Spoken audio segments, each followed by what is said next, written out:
think of writing or think about writing as a problem that needs to be solved? If they don't, they probably should, and here's why.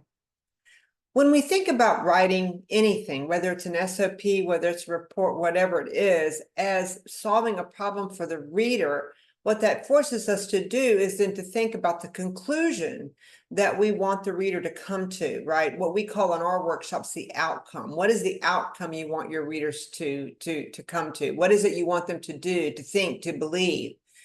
But when we don't think about writing as problem solving or solving a problem for the reader, that becomes a much more difficult thing writing becomes a much more difficult thing to do, because then it just becomes something we do rather than something that is deliberate in terms of driving an action. And so think about writing and problem solving as linked, right? You have to be an effective writer, whether you're an engineer or researcher or scientist or whatever the case may be. You have to use your problem solving skills to decide who you're solving the problem for and how you're going to drive them to that conclusion.